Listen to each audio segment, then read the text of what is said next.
задржам само на оно што мислам дека е битно да се истакне.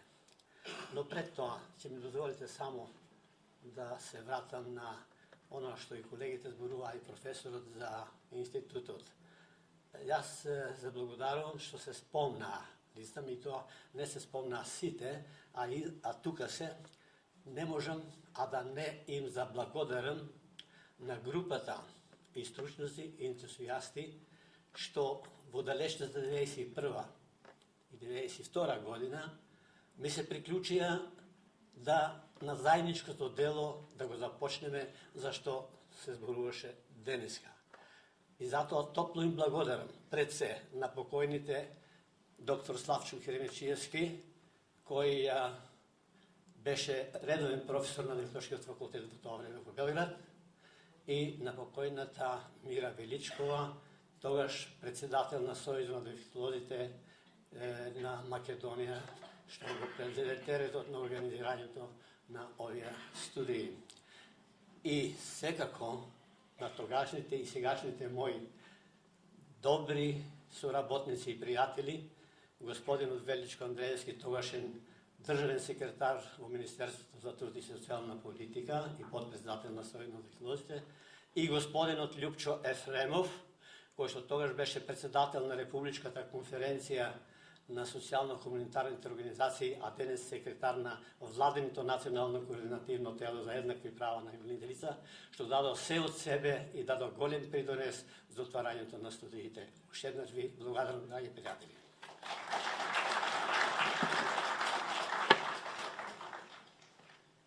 Пишувајќи ја оваа монографија, наидов на одредени тешкоти,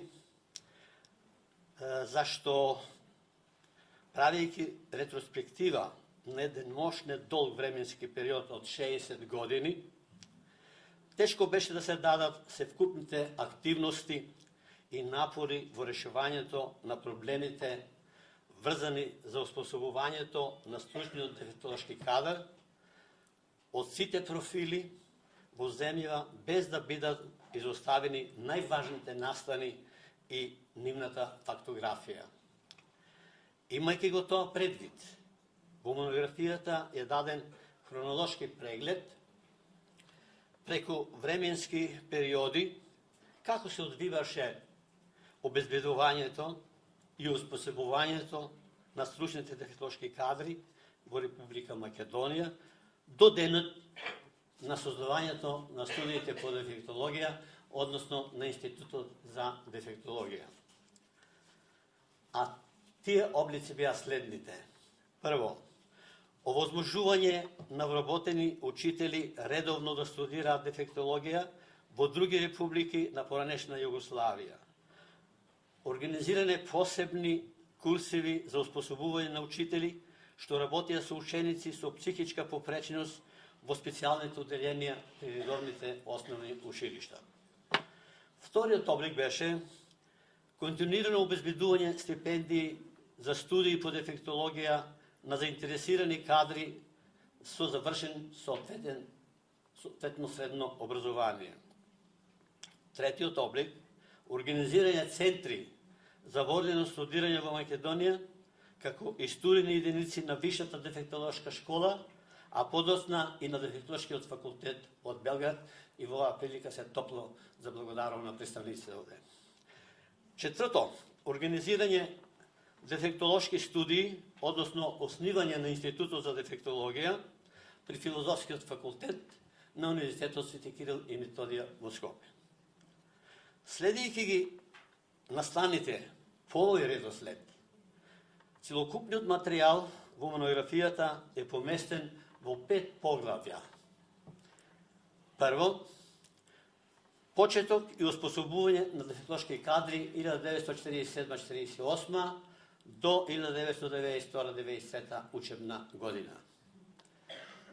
Второто поглавје зафаќа основни претпоставки, алтернативи и подготовки за отворање и започнување со работа и развој на Институтот за дефектологија при Филозофскиот факултет, како што кажав, на Универзитетот Свети Кирил и Методија. Трето, Натамошен развој на Институтот за дефектологија и континуитетот на научно-истражувачката активност од 1998 до 2004 година. Во четвртото поглавје прикажувам имплементација и спроведување на Болонската декларација на Институтот за дефектологија во 2004 година. И на тај во петото поглавје го презентирам наставниот кадар, дипломираните студенти, магистарските и докторските одбрани на Институтот за дефектологија.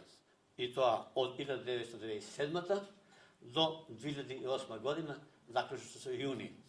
Тогаш морам да ќе рукописот да го дадам да се печати. При пишувањето на оваа монографија водилка ми беше латинската сентенца, цитирам, кажаните зборови одлетуваат, а напишаните остануваат, завршен цитат.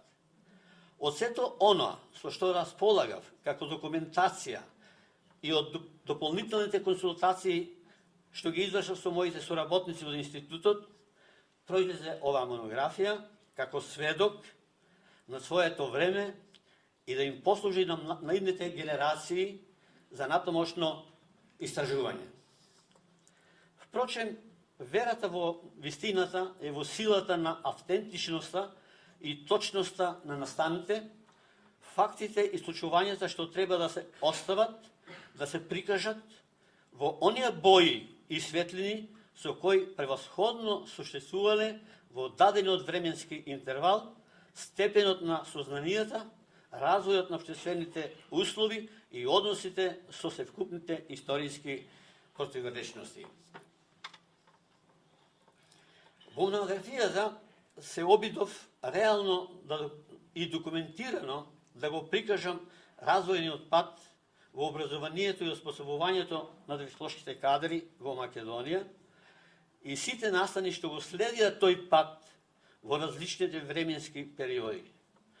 Колку во тоа успеав, ќе покаже времето и ќе пресудат читателите. Затоа, сите добронамерни забелешки и предлози што би ги дали читателите, само ќе ги збогатат идните изданија. Почитувани присутни, дозволете ми во оваа пригода да им се заблагодарам на сите оние кои го прочитаа ракописот пред печатењето за дадените совети и сугестии и на оние кои дадоа собствен